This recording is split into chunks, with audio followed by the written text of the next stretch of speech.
Aleluia. Glória a Deus. Amém? Mateus capítulo 12, lá no verso 38, que eu vou ler. Peço que os irmãos me acompanhem. Se você não trouxe Bíblia, acompanhe aqui no telão. Onde diz: então alguns dos escribas e fariseus replicaram: mestre, queremos ver da tua parte alguns sinais. Ele, porém, respondeu: uma geração má e adúltera pede sinal, mas nenhum sinal lhe será dado, senão do profeta Jonas. Amém? Baixe a sua cabeça, feche seus olhos, vamos orar ao Senhor mais uma vez. Pai, obrigado, Senhor Jesus, por estarmos aqui na tua casa, reunidos, Senhor, para se alimentar da tua palavra, Senhor. Porque a tua palavra é o nosso alimento, Senhor. A tua palavra é ela que nos sustenta, é a tua palavra que nos dá força, é a tua palavra que nos dá direção, é a tua palavra que nos mantém de pé, Senhor. Por isso estamos aqui nesta noite, Senhor, porque queremos ser guiados, Senhor, pela tua palavra, pela tua vontade, segundo ao teu propósito. A tua palavra ela é viva, ela é eficaz. E eu declaro que a tua palavra, Deus, ela transforma, ela liberta, ela restaura. A tua palavra ela não muda. A tua palavra ela é imutável, Senhor. Através dessa palavra, pessoas foram curadas, pessoas foram libertadas, pessoas foram transformadas. Aleluia. Eu creio, Deus, que a tua palavra ela permanece a mesma. A tua palavra ela tem poder, porque a tua palavra não muda. E a mesma palavra que transformou vidas antes, Senhor, é a mesma palavra que continua transformando vidas hoje, Senhor. Eu declaro que através da tua palavra vidas serão transformadas. Eu declaro que através da tua palavra, Senhor, pessoas serão libertas. Porque a tua palavra ela tem poder. A tua palavra ela é imutável, Senhor. E estamos aqui nesta noite, Deus, para falar, Senhor, a tua palavra, pregoar a tua palavra, viver a tua palavra, Senhor. Nós estamos aqui, Deus, para viver as nossas vontades, os nossos desejos, Senhor.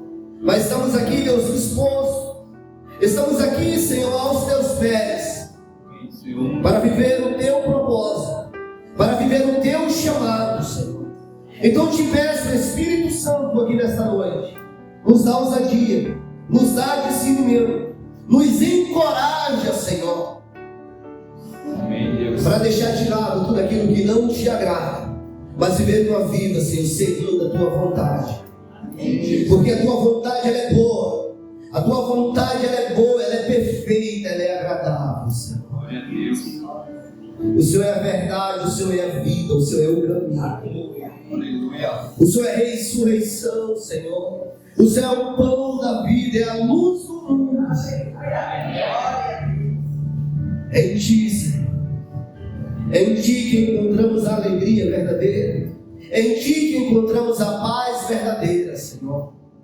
E é em Tua presença, Deus, que queremos permanecer até o dia da volta do Senhor buscar os céus. Aleluia. Para que possamos morar contigo, Senhor. E eu declaro em nome do Teu Filho Jesus, Pai, vidas transformadas pela Tua palavra aqui nesta noite. Em nome do Senhor Jesus. Se você querer dar um amém. Amém. Aleluia. Glória a Deus. Amém? Amém. E hoje eu quero falar, o tema dessa ministração é o esfriamento espiritual dos últimos dias. O esfriamento espiritual dos últimos dias. Deus colocou essa palavra no meu coração na segunda-feira. Já estou pronto com essa palavra desde segunda-feira que Deus tinha colocado no meu coração.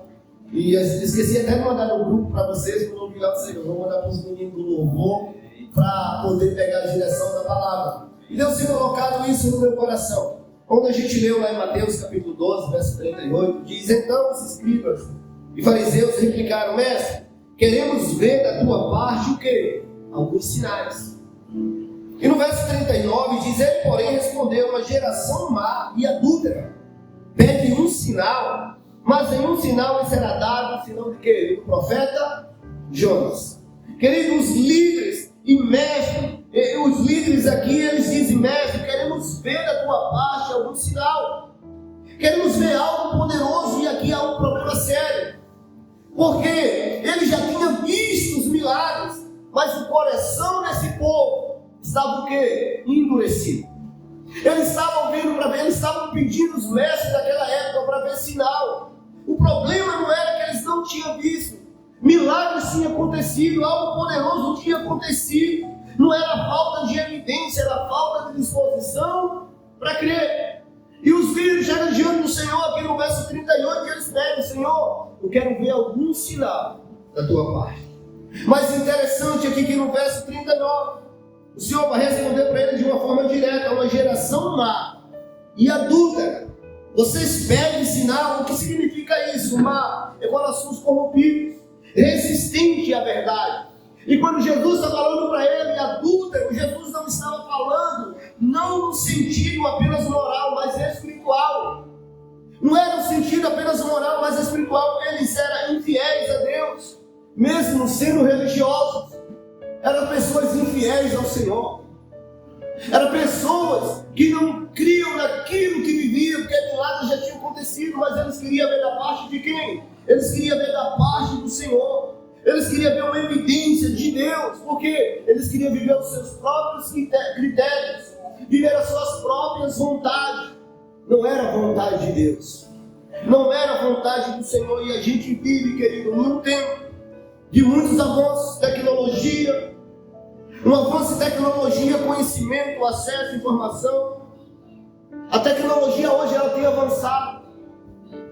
Com quantas coisas que a gente busca pela internet hoje, coisas que a gente não tinha acesso, hoje a gente tem as informações. A tecnologia ela está avançando, mas espiritualmente há um vazio crescente. Espiritualmente há um vazio. Os cristãos, espiritualmente cristãos, estão enfriando espiritualmente no Senhor. Eles estão ficando cada dia mais vazios. Jesus chamou aquela geração de geração má e adúltera, não por falta de religião, mas por falta de compromisso verdadeiro com Deus. Jesus estava chamando aquela geração não de elas de má e adúltera, não era por causa de religião, era por falta de compromisso com o Senhor Jesus. Eles queriam sinal, eles queriam um sinal do Senhor, mas eles não queriam uma transformação. Quantos de nós às vezes buscamos a Deus, queremos ver sinal do Senhor, queremos ver prodígios do Senhor, milagres acontecendo, mas a gente não quer ser transformado. A gente não aceita uma transformação. E o que é que a gente entra? A gente entra no esfriamento espiritual, porque queremos ver sinais, mas não queremos ser transformados pelo Senhor. Queremos que Deus faça milagres na nossa vida, mas a gente não aceita ser transformado pelo Espírito Santo. A gente começa a entrar no caminho que espiritualmente a gente está vivendo um evangelho superficial. Não é um evangelho verdadeiro, é viver um evangelho raso. Eu quero o que Deus tem, mas eu não quero Deus. Cuidado, querido, para não querer apenas as bênçãos. Antes de você querer as bênçãos, aceite primeiro o dono da bênção. Antes de você querer o milagre, queira primeiro aquele que é o milagre. Antes de você querer a transformação, aceite aquele que é a transformação. E eles queriam o milagre, mas eles não queriam obedecer. Quantos de nós queremos milagres? Não precisa você me responder, mas você está disposto a obedecer? Você está disposto a viver uma vida verdadeiramente para o Senhor? Uma vida que não é baseada nas suas convicções, uma vida que não é baseada nos seus próprios desejos, mas é uma vida que é vivida segundo a vontade do Senhor Jesus. E o que acontece, pastor, com essa geração de hoje? Essa geração de hoje também, ela quer sentir, ela quer ver, ela quer viver emoções, mas ela evita renúncia. Essa geração, ela evita a vida de cruz, ela evita compromisso com Deus. A geração de hoje, ela quer tudo isso. Eu vou para a igreja porque eu preciso de algo. Não estou dizendo que é errado você vir aqui porque precisa de algo. Não é errado você estar aqui porque você precisa de uma transformação. Não é errado você estar aqui porque você precisa de um milagre. Mas essa geração de hoje, ela quer sentir, mas ela não quer compromisso. Deixa eu te dizer, querido, emoção. arrepio, choro não transforma a vida de ninguém. Quem transforma a vida do ser humano se chama Senhor Jesus. Você pode vir aqui nesse culto, ser o melhor culto da sua vida. Como assim, pastor? O que o Senhor quer dizer? Você pode vir aqui e chorar, sentir arrepio, Deus falar no seu coração. Mas se você não deixar ele entrar no seu coração, a sua vida não muda. Apenas você chorou, se arrepiou, mas não mudou nada. Porque amanhã você é a mesma pessoa. Tem muitas pessoas que choram e diz o culto foi bênção. Mas não adianta o culto ser bênção, você chorar, se arrepiar, se Jesus não entrar lá dentro e transformar tudo. Não dá. É uma geração que ela quer sentir, é uma geração que quer viver milagre, mas está andando, está vivendo, entrando no esfriamento espiritual dos últimos tempos. Em primeiro lugar, que eu quero falar para você, diga para a pessoa que está do seu lado, uma geração que rejeita a verdade. A geração que está entrando no esfriamento espiritual dos últimos tempos é uma geração que ela rejeita a verdade de Deus. Abra sua Bíblia aí em 2 Timóteo capítulo 4, verso 3.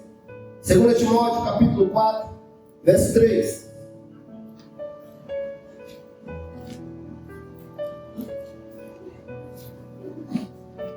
Segunda Timóteo, capítulo 4, verso 3. Junto já colocou aqui no telão.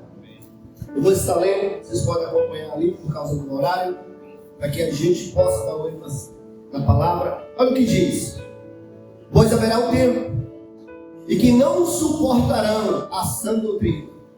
Pelo contrário, cercar-se-ão de mestres segundo as suas próprias cobiças, como que sentindo coceira nos ouvidos, se recusarão a dar ouvidos à verdade. E eles vão se entregar o quê? A fábulas. Olha o que Paulo estava trazendo já. Olha o que Paulo estava falando. Pois haverá um tempo que não suportarão o quê? A sã doutrina, não suportarão a verdade. Pelo contrário, cercar-se-ão de mestre, segundo as suas próprias o quê? Cobiças. E ele continua, como que sentindo coceira nos ouvidos, se recusarão a dar ouvido o quê? A verdade. Eles vão se recusar a dar ouvido à verdade. Por quê? Entregando-se o quê? A fábulas. Aquilo que faz as nossas vontades. Aquilo que nos alimenta. É o dar ouvido àquilo que aumenta o meu ego. Mas Paulo estava alertando sobre o tempo em que as pessoas eles não rejeitariam a igreja, mas eles rejeitam a verdade dentro dela. Paulo aqui ele já estava trazendo uma alerta. Vai chegar um tempo que as pessoas não vão rejeitar a igreja. Elas vão para a igreja, elas congregam na igreja, mas elas vão rejeitar a igreja que prega a verdade. O problema não era que eles iam para a igreja, mas rejeita a verdade que está dentro dela. E Paulo já estava falando sobre isso, porque procura a mensagem leve, mas foge da que confronta. Porque a gente quer palavra que faça o quê? Aumenta o nosso ego. Palavras que jogam para cima, mas a gente não quer ser confrontado pela palavra, mas a palavra de Deus ela confronta. A palavra de Deus ela nos coloca na parede. A palavra de Deus é para matar o nosso ego, a nossa vontade. Mas Paulo já estava trazendo essa alerta que muitos vão procurar a palavra leve, mas não querem palavra que confronta. Escolhem pregadores que agradam, mas não que corrigem. Porque não pode falar na minha vida, pastor. Eu faço o que eu quero, eu vivo como eu quero, eu ando do jeito que eu quero. E muitos estão procurando desse jeito. Um jovem um dia chegou para mim e falou para um líder. Disse algo e ele disse: eu não aceito o pastor falando da minha vida. Eu ando do jeito que eu quero, da maneira que eu quero. E simplesmente eu cheguei nele e falei: filhão, se você não aceita alguém falando na sua vida nessa igreja, esse ministério não é para você. Porque a Bíblia diz que não há ovelha sem pastor. Mas muitas vezes a gente quer viver um evangelho com pregadores que aumentem o nosso ego, mas a gente não quer pregadores que nos confronte. E às vezes, querido, eu vou ter que te confrontar. Às vezes você vai mandar uma mensagem para mim querendo ouvir um sim, eu vou dizer não. Não é isso, cara. E eu vou dizer não. Vai ficar de bico? Vai. Vai ficar triste? Vai. Mas um dia eu tive que passar por isso. Porque eu entendi que Deus colocou pessoas na minha vida para ser canal, para ser bênção. Pessoas que seriam instrumento de Deus na minha vida, para me mostrar o caminho. Mas muitas vezes a gente está procurando, escolhendo pregadores que agradam, pregações que nos agradam. Deixa eu te dizer, querido, cuidado com o evangelho, com pregações que estão pregando que te agrada, que não te confronta, que não te corrige. Porque pregação que não confronta, que não corrige, deixa eu te dizer, não vem de Deus. Porque o ser humano ele precisa ser corrigido todos os dias. O ser humano precisa ser confrontado todos os dias. Eu preciso ser confrontado pelo Senhor todos os dias. Precisamos disso todos os dias. Eles criam uma verdade pessoal em vez de viver a vontade de Deus. A verdade deixa de ser absoluta e passa a ser o quê? Adaptada ao gosto das pessoas. Ele começa a criar uma verdade pessoal. Quando você rejeita a verdade, você abre espaço para o engano. Quando eu rejeito a verdade de Deus, eu estou abrindo espaço para o engano. Nem tudo, presta atenção, nem tudo que viraliza, nem tudo que emociona, nem tudo que é aceito, vem de Deus. Cuidado. Passou mais um vídeo viralizou, emocionou, ele foi aceito. Cuidado, examine a palavra de Deus. Cuidado, porque nem tudo isso vem de Deus. Ele diga para a pessoa que está do seu lado, a verdade não muda. Diga mais uma vez, a verdade não muda. Diga para ela agora que precisa mudar. Quem precisa mudar somos nós. A verdade ela não muda. Quem precisa mudar somos nós. A verdade de Deus nunca vai mudar. A palavra nunca vai mudar. Quem precisa mudar, pastor? Eu preciso mudar. A palavra ela não precisa mudar porque a palavra é verdadeira. A palavra ela não precisa mudar. Não adianta. Que nem você já viu aí, que eu não vou falar nome, está gravando, mas pessoas querem escrever Bíblia agora. Escrever a própria Bíblia. Porque do jeito que eu quero, do jeito que eu penso, da maneira que eu acho. Porque querem viver um evangelho de fábulas. Um evangelho de mentira. Porque a palavra de Deus ela não muda, ela é imutável. A verdade ela nunca vai mudar, você aceitando ou não. A verdade de Deus não muda. Quem precisa mudar sou eu. Diga, quem precisa mudar sou eu. É nós que precisamos mudar. Segunda coisa que eu quero falar para você, diga para você do seu lado, uma geração. Diga para ela, dominada pelo pecado.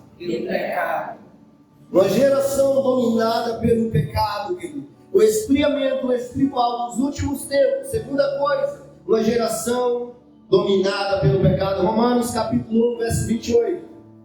Romanos capítulo 1, verso 28.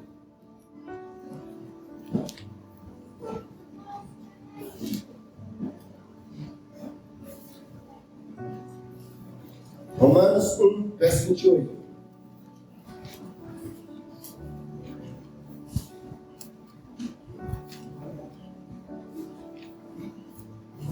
Amém?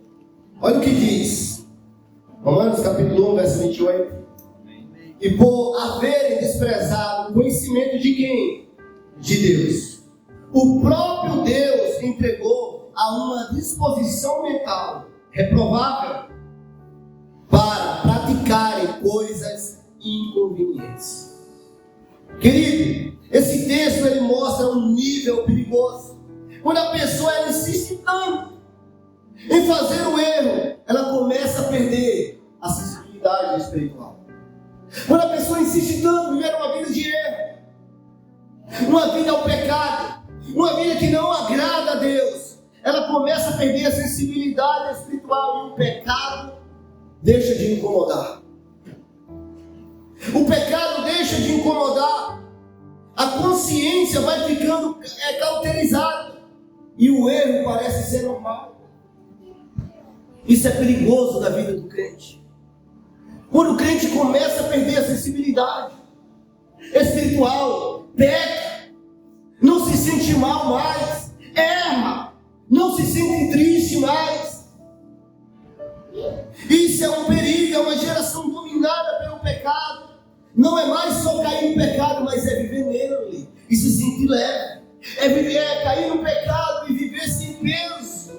A situação atual de hoje, o que antes era celebrado, o que antes era escondido, hoje é celebrado. A situação atual da nossa geração, como o Arthur está gravando, tem coisas que a gente não pode falar aqui, senão dá erro. Pode falar. Mas o que antes era escondido, hoje não, hoje é celebrado. Muitas coisas que antigamente as pessoas se escondiam para ninguém ver, hoje elas celebram. A geração atual de hoje é essa. O que era pecado, hoje é defendido. Coisas que antigamente era pecado, era vergonha, hoje é o quê? É uma geração que defende. É uma geração que coloca como correto, que é certo. A gente vive numa geração, querido, aquilo que era vergonha, hoje virou orgulho. Aquilo que era vergonha antigamente, hoje virou orgulho. As pessoas defendem. As pessoas se orgulham. As pessoas celebram, elas defendem. E você sabe, não precisa falar, na sua mente está passando muitas coisas, eu tenho certeza. O que antes as pessoas se escondiam para ninguém ver, hoje elas celebram para que as pessoas vejam como está. Por quê? É uma geração, querido. Uma geração dominada pelo pecado. Uma geração dominada por aquilo que não agrada a Deus. Isso é um sinal de uma geração doente espiritual. O pecado continua sendo pecado, mesmo quando todo mundo aceita. Pastor, todo mundo aceita, ele continua sendo pecado. Pastor, todo mundo está fazendo, ele continua sendo pecado. Porque a verdade, ela continua sendo verdade. O pecado, ele continua sendo pecado. Porque a palavra de Deus, ela não muda. Você já viu aquele ditado que os filhos sempre dizem para a mãe? Mãe, todo mundo faz. E a mãe sempre diz o quê? Você não é todo mundo. Né, Caio? Caio ouviu muito esse caso. Sempre o filho fala, mãe, mas todo mundo faz. Então, mas você não é todo mundo. Cuidado. Porque todo mundo está fazendo. O pecado, ele continua sendo pecado, mesmo todo mundo fazendo. A verdade de Deus, querida, ela não muda. Diga para a pessoa que está do seu lado, diga para ela, Deus não muda a sua palavra. Deus muda a sua palavra. Diga para se adaptar a uma cultura. Diga, mas Ele nos muda. Para viver a vontade dele. Querido, Deus não muda a sua palavra para se adaptar a uma cultura. Deus não vai mudar a palavra dele, Nilson, para se adaptar aos seus desejos. Deus não vai mudar a palavra dele, Arthur, para viver os seus desejos. Ele não vai adaptar a palavra dele. Ah, Deus, mas se o Senhor não fizer, eu saio da igreja. Se o Senhor não fizer, eu não te sinto mais para te dizer. Deus sem mim, sem você, Ele continua sendo Deus. Quando você sai, quando você vai para longe dele, deixa eu te dizer, querido, com maior amor, Deus não perde nada com isso, quem perde somos nós. Quando a gente não aceita viver a verdade do Senhor, porque, pastor, não me faz bem, pastor, não me agrada, pastor, não é o que eu quero, deixa eu te dizer, viver no Senhor é a gente renunciar todos os dias. É o dizer não para minhas vontades. É o dizer não para aquilo que eu desejo. É o dizer não, muitas vezes, para aquilo que meu coração está pedindo. Por quê? Porque não sou mais eu que vivo, é Cristo que vive em mim. Por quê, pastor? Não é mais os meus desejos, é o desejo de Cristo.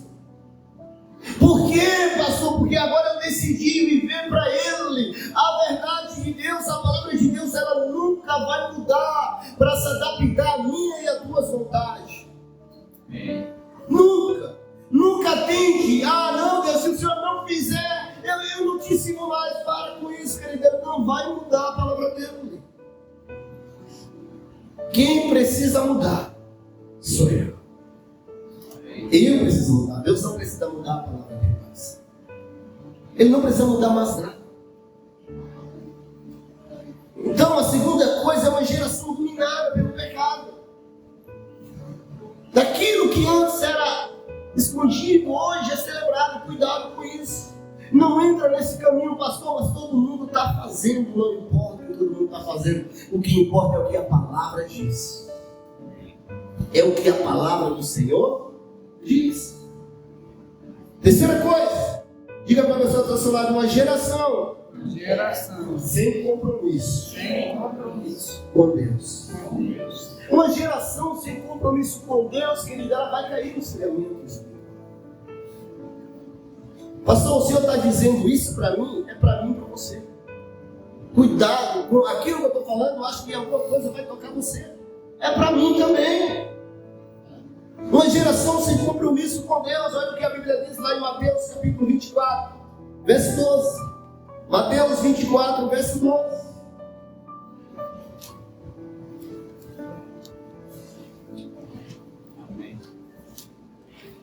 Amém? Olha o que diz. E por se multiplicar a iniquidade, o amor se esfriará de quê? De quase todos. E por se multiplicar a iniquidade, o pecado, o amor se esfriará de quase todos. Por causa de que vai se esfriar o amor? Por causa de que muitos vão andar longe do Senhor? É por causa de quê? Por causa do pecado. Como eu falei para você, querido, o pecado ele não afasta Deus. Que é isso, pastor? Não. O pecado ele nos afasta de Deus. O pecado ele nos faz andar longe do Senhor. E por causa do pecado ele está falando aqui o amor de muitos. De quase todos se esfriarão. O problema aqui não é falta de conhecimento. O problema aqui que ele está falando é falta de constância. Não adianta só conhecer a Bíblia. Não adianta você dizer, pastor, eu conheço a palavra.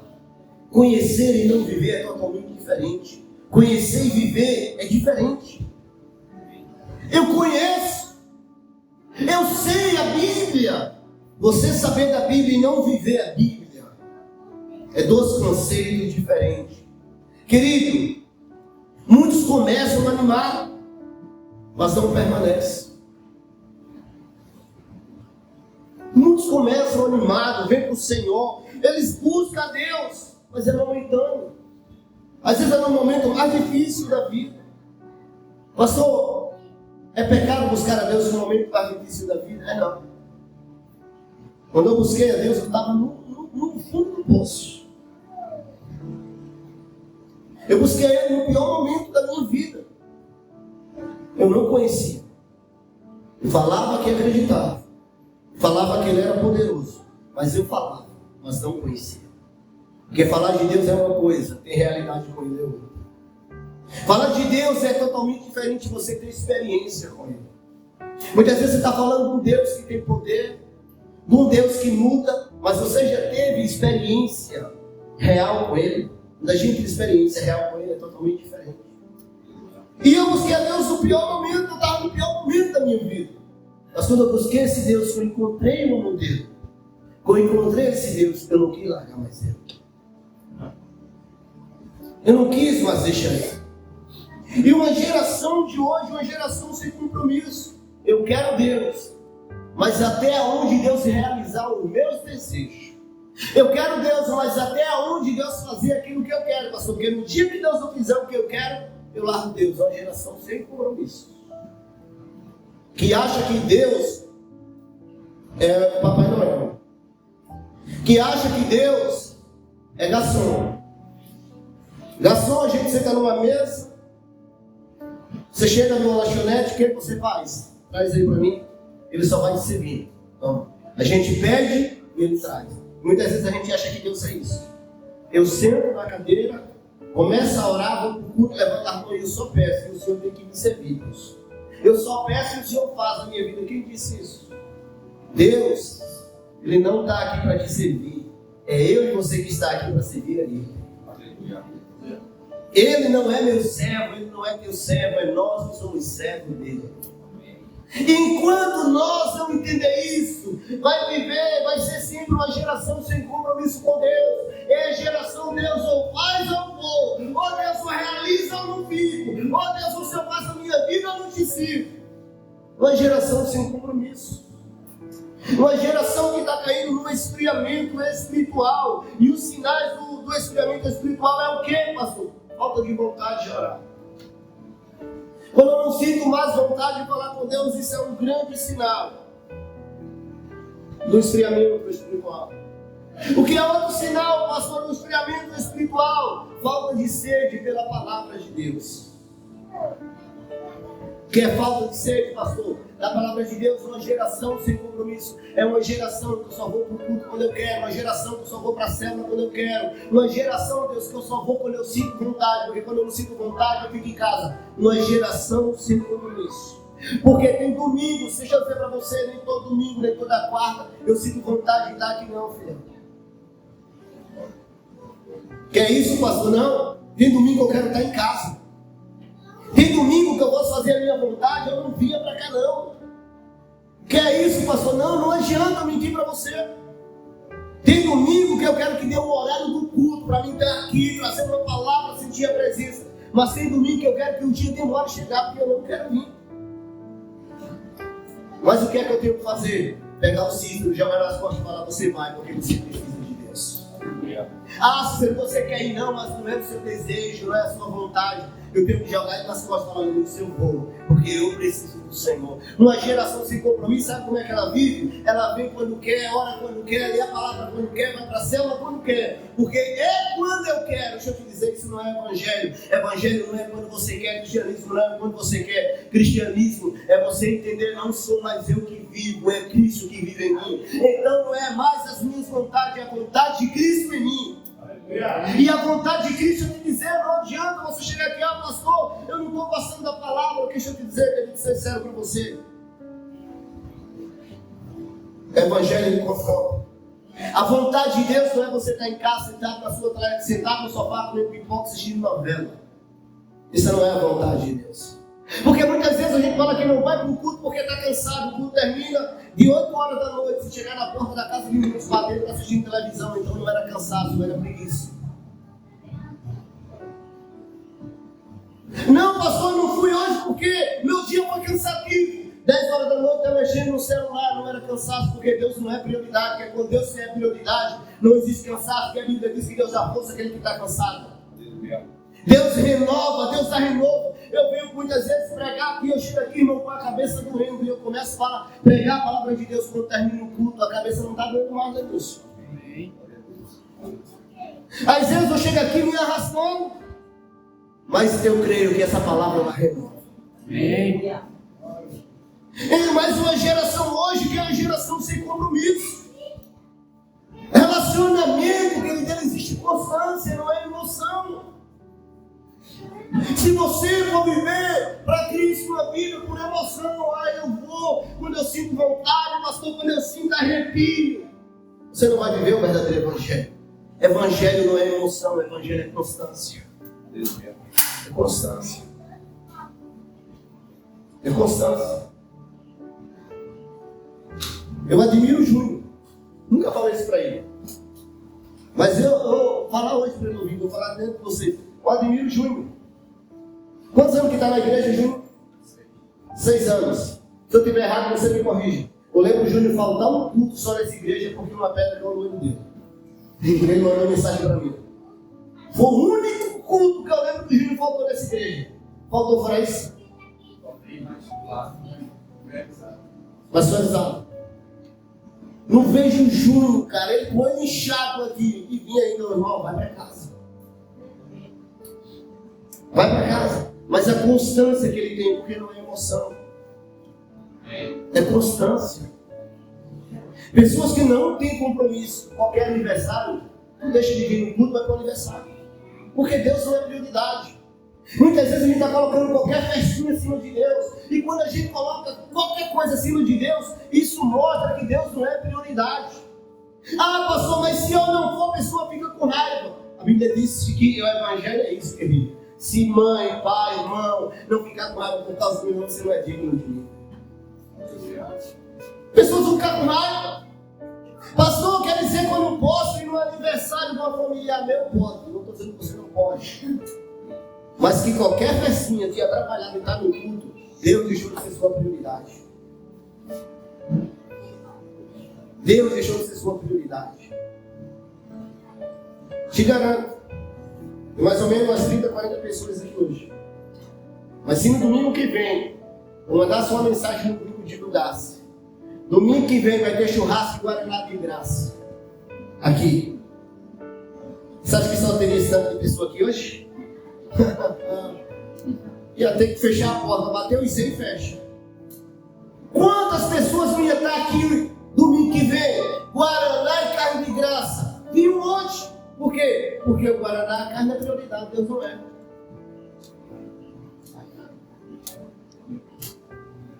Aquilo que satisfaz o nosso desejo, o nosso ego, a nossa vontade, cuidado para não ser prioridade. Isso aqui muitas vezes a vida é prioridade. Eu tenho um problema. Eu já falei aqui, vou falar. Eu tenho um problema com série.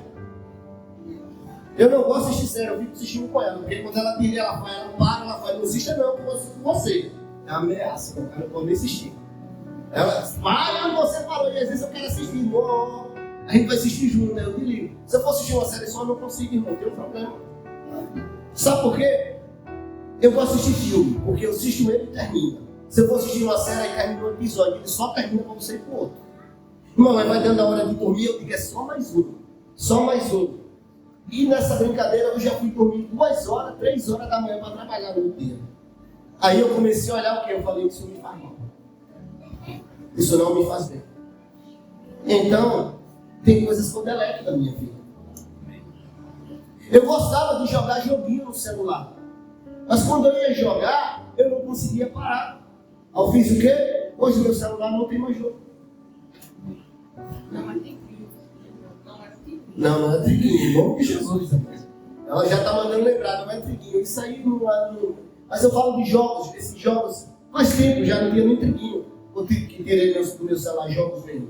Eu gostava de jogar nos jogozinhos. Era tipo sinuca. Gostava muito de sinuca, mas eu não tinha domingo.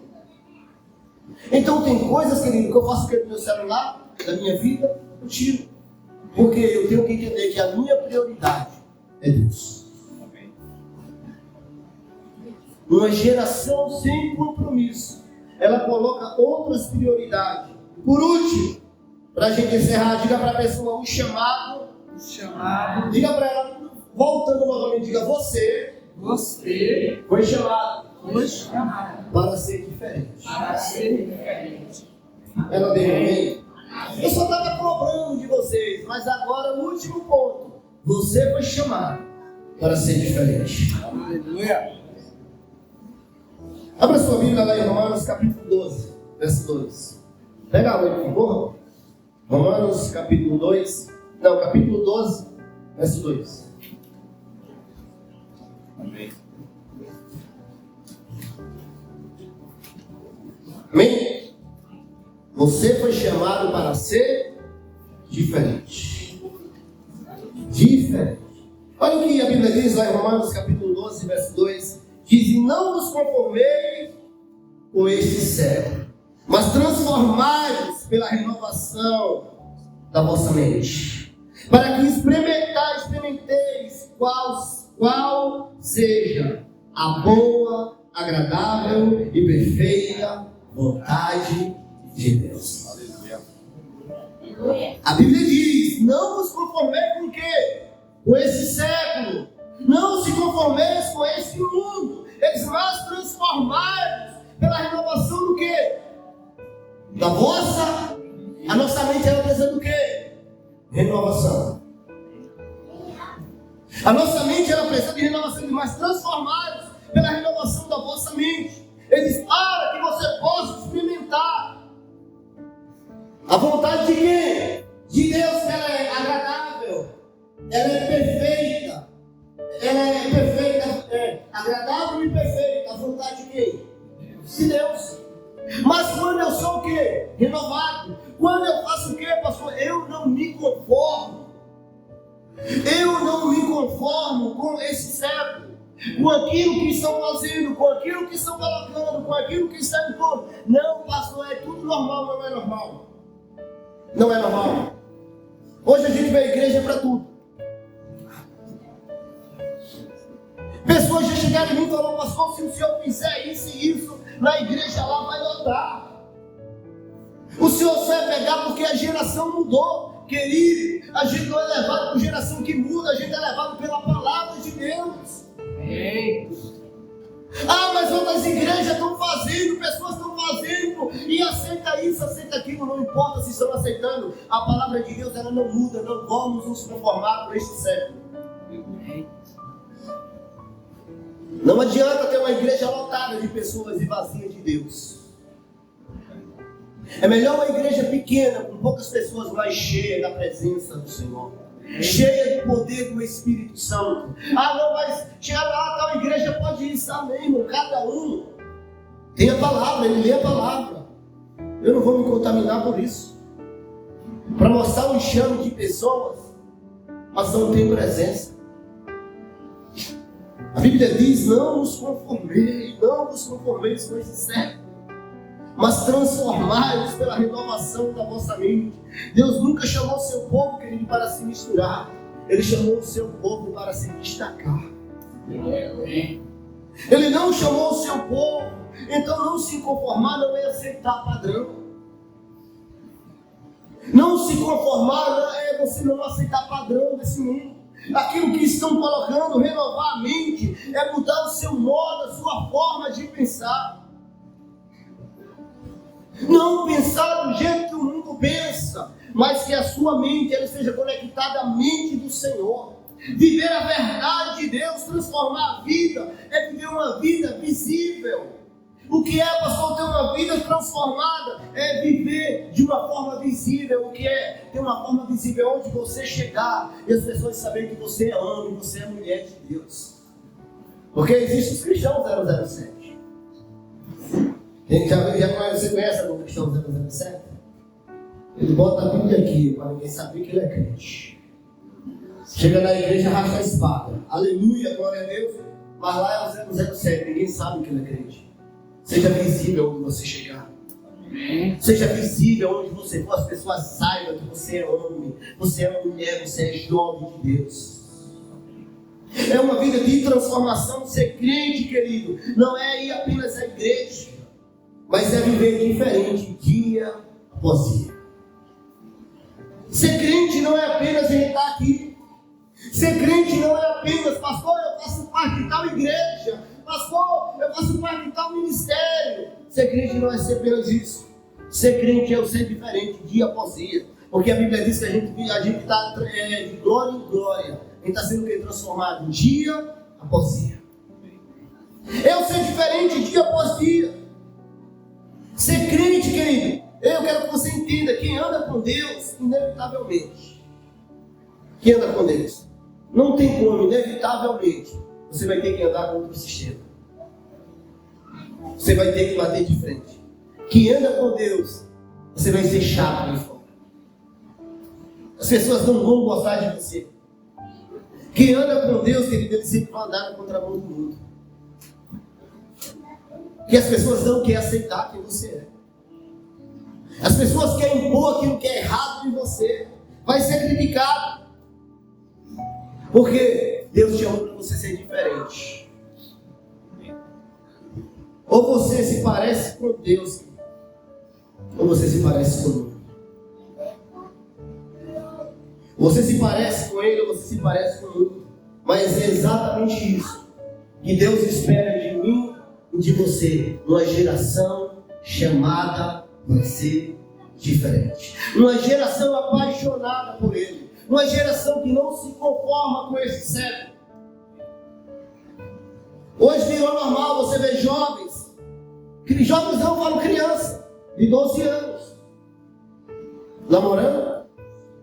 Com cigarro na mão. uma cerveja na mão, e a sociedade está dizendo o quê? É normal, é que meu filho é desenrolado. Menino de 10 anos, namora, o pai e a mãe falam, é porque é macho. É porque meu filho é homem. Cuidado. Uma geração que está pegando crianças, impondo como adulto. Criança tem que ser criança. Quantas pessoas já criticaram eu e minha esposa? Vocês têm um menino desse tamanho que não sai, era para estar aí, virando onda, olha o tamanho dele, está aí na rua. Não, ele é criança. Tem apenas 14 anos. Ah, mas é enrolado, deixa ser enrolado. Eu digo para ele direto, sabe onde desenrolar cá? Ele fala onde? Eu digo, ou no lado do shopping Camará, ou no hotel. Cuidado. Sempre eu digo a ele, cuidado para não ser desenrolado demais. Tem a sua idade. Aproveita a sua idade, você é criança. Não é tamanho. Deixa eu te dizer, idade não é maturidade. Idade não é maturidade. Ah, mas o filho de vocês é diferente. A gente está criando ele para ser diferente. A gente está criando ele para ser diferente. Vai chegar a época dele para tudo na vida dele. Mas é fácil. Mas a geração de hoje não. A gente vê muito. Eu ouço muito. Porque meu filho é homem, pastor. Tem 12 anos, tem que namorar mesmo. Aí eu vejo muitos pais criando neto. Porque o filho é desenrolado.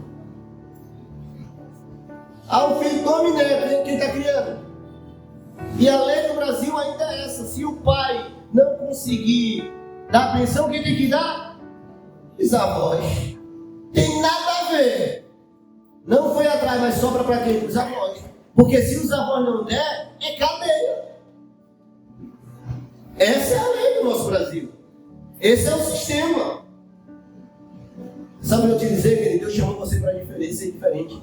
Anda na contramão do mundo. Vai ser criticado, deixa criticar. E ela recebe crítica. Mas a gente não vai mudar os padrões dentro de casa. Por causa daquilo que as pessoas acham. Porque não é o que o mundo diz, é o que a palavra diz. Um dia desse, uma pessoa chegou para ele e disse que estava namorando com ele. E ele chegou em casa, que ele conta. Porque a gente ensinou isso a ele. Chegou em casa e falou, papai, tá um menino que está namorando comigo. Eu disse, aí, filho, agora vamos sentar, né? Você está namorando com ela? Ele falou, não, papai, não falei nada. Essa manhã você vai chegar e você vai sentar no colégio e vai falar para ela isso e isso. Você vai resolver esse problema. Desculpa, tá bom, papai. No dia foi resolver, eu disse, e aí, resolvi. Mas era, não, pastor, era para você olhar para ele e dizer, não, tem que namorar mesmo, você isso. Ela, não, ele não tem idade para isso. Ele não tem idade para isso. Ele queria escutar. Escute mamãe, escute papai. Porque Deus tem um futuro brilhante na vida dele. Mas não vale o padrão desse mundo. A gente lhe criou da palavra, então viva a palavra. Tudo existe um momento. Deus nos chamou para ser diferente. Você vai ser criticado? Vai. Às vezes vai ser caluniado? Vai. Não queira agradar todo mundo. Jesus não agradou todo mundo. Você acha que eu e você vai agradar? Para me encerrar, deixa eu colocar uma ilustraçãozinha aqui para vocês, só para me encerrar. Veio a mente aqui agora, não está lembrando mais bem. O pai, ele ia com o filho, seguindo para outro lugar, longe. E ele pegou aquele burrinho, ia no burrinho, e ele montou aquele burro, ele e o filho, e foram-se embora no caminho. E quando eles iam, veio uma multidão, passou pelos dois, olhou para ele e falou, não tem nem vergonha. 2 cabas velhos desse, montados no coitadinho do burro. Não só desse. E o coitado do burro sofreu com esses dois. Aí o velho, olhando aquilo, desceu do burro, deixou o menino em cima do burro e foi andando. Quando ele passou por outra multidão, a multidão olhou para ele e falou, não tem nem vergonha. Um menino novo, com saúde, não vê que o pai está montado, o pai vai puxando o burro e ele vai montado. Vê para ali que vergonha. Aí o velho passou pela turma, tirou o menino do burro, montou no burro e botou o menino para puxar, veio outra multidão. Quando a multidão passou a ver que cabra veio, sem vergonha, botou a coitada da criança para puxar o burro e ele está montado. Deixa eu te dizer, tudo que ele tentou fazer agradou todo mundo. Por mais que você tente, querido, agradar, sempre vai chegar uma pessoa para criticar você. Quer agradar uma pessoa? Agrada a Deus. Quer agradar alguém? Agrada ao Senhor. Porque as pessoas podem te criticarem, mas você não está fazendo para homem, você está fazendo para pessoa, você está fazendo para Ele. E quando você entender isso, você vai ser diferente. Você não vai ser igual a todo mundo, porque você vai entender, Deus me chamou para ser diferente. Eu não faço o que todo mundo faz, eu não vivo o que todo mundo vive, eu não digo o que todo mundo diz, eu vivo o que a palavra de Deus diz que é para me viver, eu faço o que a palavra diz que é para fazer, eu vivo um propósito porque eu tenho um chamado, e eu fui chamado para ser diferente, em meio a uma geração perversa, em meio a uma geração contaminada. Deus te chamou para viver em santidade. Aleluia. Fica de pé no seu lugar. Fica de pé no seu lugar.